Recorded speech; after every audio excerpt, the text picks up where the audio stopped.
Hello, hello, hello, hello. Good morning. Here in Alberta, it's about 9:46 a.m. in the morning. We just woke up basically and came straight here to the office. Now, I just want to tell you a short story. We're going to come back on the regular programming at a later stage, later this evening, our usual time. But I just could not contain my joy. And so I thought, let me come live and speak with you for a little bit. So share this broadcast with as many people as possible. And the reason why I want to do this is to pay tribute to Mr. Norman Chipakupaku. Mr. Norman Chipakupaku, that's the one I'll be paying tribute to today. So I just want to share with you a little bit of a story, and then I'll leave you alone, and then we'll come back for our regular programming at a later stage. Okay, and so share with as many people as possible. This is TV Bakwe to Elias Munsha here. Good evening, Chuempala. Good evening, Chipata, and Kacholola, and everywhere else that you are receiving us from. So today we got very exciting news. I was sleeping, but nevertheless, I got very excited news that Mr. Norman Chipakupaku was being sworn into office at State House for the position of Permanent Secretary in the Ministry of Defense. So, Ministry of Defense, we do have a new Permanent Secretary, and nobody could have been a better candidate than Mr. Norman Chipakupaku, whom we call General.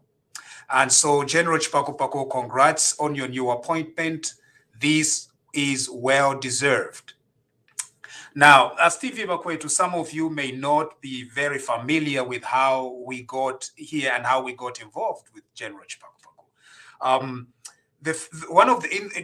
During one of the first broadcasts, that's where he gave us a little bit of his story. And the story starts with this young man from Mumbwa who grew up in Mufulira. He becomes a non-commissioned officer, soldier, at a very young age of about 16 years old. And his training and his posting was in Gonda Barracks in Chipata. And that was in about 1972. Can't remember. But anyway, he was a teenager at 16, gets enlisted as an enlisted soldier. And then he serves the country as a soldier. And then, as you would have it, we had a one-party state at that time. And so Mr. Norman Chipakupaku got promoted very quickly. And in his very young age, he became one of the UNIP directors, because at that time, UNIP was the only party in power. And so they would take very clever soldiers and they would elevate them, and they became directors. So he became a director attached in Chipata, very close to where I actually grew up in Chipata, where I lived. I lived in Chipata for about 2 years or 3 years. And so from his story, he told me that at very close to where I used to live in Chipata, at Hillside Secondary School, there was his office, something like that. And so from there, he then joined the UNIP. He continued on in UNIP. After UNIP was defeated, he became a member of the Central Committee, worked very well for UNIP, but apparently it was time for him to leave. And so he left Zambia briefly to go and settle in Scotland. And that was because of the political things that were going on. At that time, it was very difficult because UNIP had just been defeated, and then there were allegations of the zero option plan against UNIP leaders. So it was a very tough environment to live in. And I understand Mr. Norman Chipakupaku left and settled in Scotland for some time. Of course, passionate for his country, very important, passionate for his country. He did see that the country started veering off to very bad leadership. He became a member of the UPND. He became a member of the UPND in the diaspora and actively worked for the party for many years. Of course, with the advent of social media, he was one of the most passionate defenders of the UPND on social media during this time. During the Michael Sata and Lungu administration, I think it became very apparent that our country was heading the wrong direction. And Mr. Norman Chipakupaku decided to take it upon himself to use the tools that were there for him to try and advocate for a new leadership. And he had the foresight to see that this new leadership is going to be through Mr. Haga in the Hichilema very early on. And so he continued on that. Some of you on social, now, some of you on Facebook, when we go back a little bit, you're going to see something, because you were thinking that he was actually a fake account, because he was very passionate in the way he was defending and promoting the UPND and the leadership of President Haga in the Hichilema, because he saw something in this party. He saw something in this leader. And even before me, myself, was sold to the vision and to the leadership of President Haga in the Hichilema, General was already sold, and General was already selling this candidate to many, be it in the diaspora or in Zambia. And so he continued doing that as a very active social media operative. He came across what we were doing, what I was doing, particularly from about 2016. And so we'll be on and off social media relationship, as we called it, you see. So from 2016, however, he was very actively involved with the Zambian community in Scotland. He was very instrumental in having Henrot Watt University come into Zambia for the MBA programs and several other things that I cannot speak to at the moment. But when it was time, because I realized that somehow we needed to change the narrative, and so I rebranded my page into TV Bakwetu, and there was no one better to do the TV Bakwetu with than General Chipakupaku. And so he came on. Some of you think that he General is a nickname. So it's a nickname. It's a nickname that is born out of the fact that he's a former soldier, and the manner of how he conducts things. You know, he's on people. He likes planning. He likes executing. He likes doing things. So that's how he earned himself the nickname General. And yeah, that nickname came from, I think, Scotland, from the Zambian community there. So when TV Bakwetu rebranded, and we knew that it was time for us to be active and to explain to our people what was going on, and to be very open in campaigning for the UPND party and President Haga in the Hichilema to take on the leadership. It was around April, May.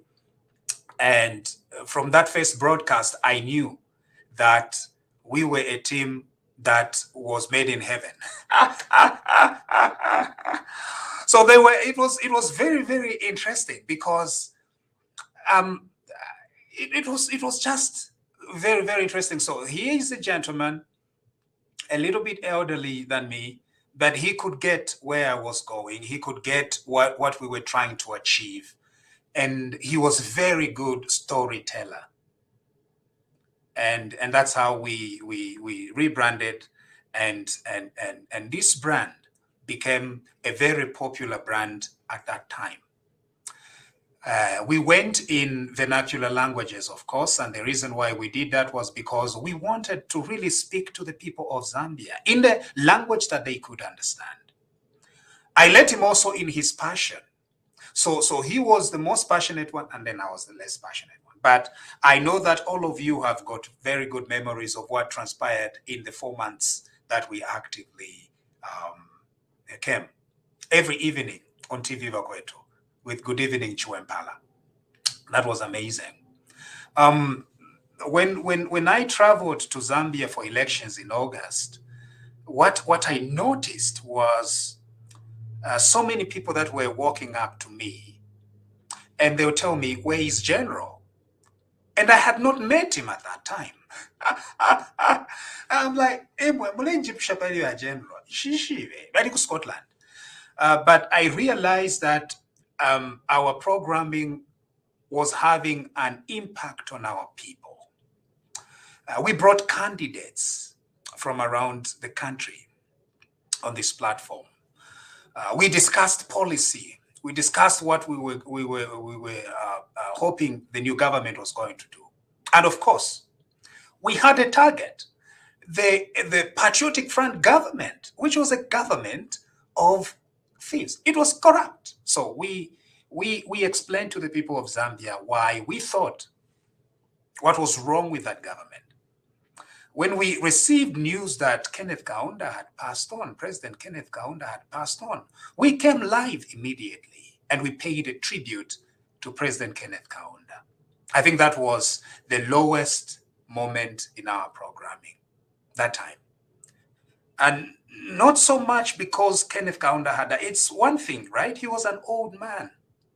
But what hurt us most was the non-responsiveness of the government at that time. We wasted no time. We expressed our opinions that what the government was doing at that time was basically immoral, where the founder of the nation is dead and the national broadcaster was playing cartoons and that was a very low moment. Several high moments. There are a lot. When Panji Kaunda came and told us a little bit of a story about Sinda and Chimtengo Forest.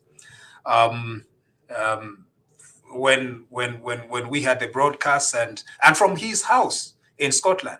So he was in Scotland, General. I was in Calgary, and we could do our broadcast. So there were several high moments, and we bonded and we became very, very, very good friends at that time. But during that election time, I realized that we had done something as TV Vakwetu with General Chipakupaku. And the issue really is not just about the fact that of the work we did in that 4 months. 4 months is too little, but it was a build-up, you know. So that 4 months was like a climax of sorts. Climax. It was a climax of sorts, right? Because it was a build-up. It was a build-up, and then that 4 months became like a culmination of time. Several coincidences, several things coming together in order to bring us the change that we did. So people on the ground, ordinary citizens of our country, they were very grateful. Leaders of the ruling party were very, very resentful of us at that time, the Patriotic Front.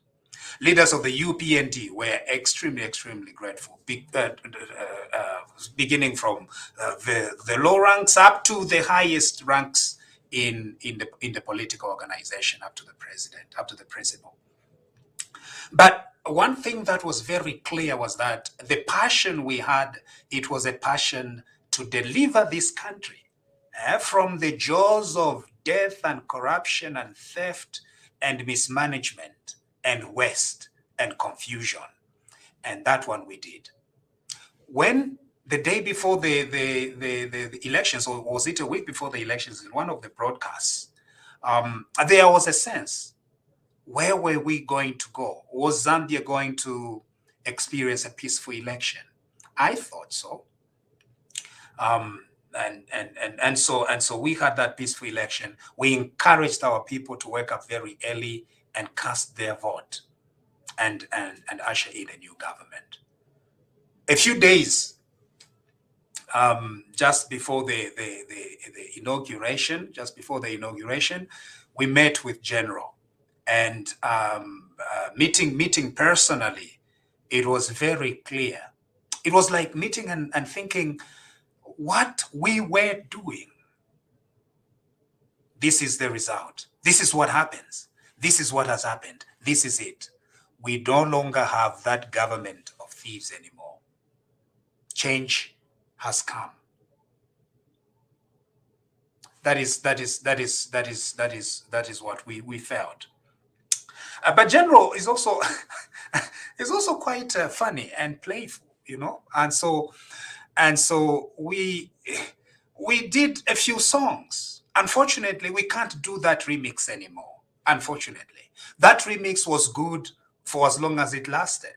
So we did a few remixes together and had a very good laugh. But we realize that now a sense of duty, a sense of service, a sense of responsibility has dawned on his shoulders and on the shoulders of the UPND. President Hakainde Hichilema was asked, all this manone that you are experiencing now, the vehicles, the flashing of the blue lights, and everybody coming to a stand still, and the police saluting you and everything else, what does it make you feel? And this was his answer. I feel like it's a sense of duty and nothing else. A sense of duty. And I think that is exactly what General Chipakupaku feels. I chatted with him a little bit yesterday, and he said, go and say hello to my TV Bakwetu people and tell them that this appointment is theirs. And so, on that note, our fellow citizens, this is where we are today. We can't do that song anymore, General, but I know there will be more songs to do. All the best as you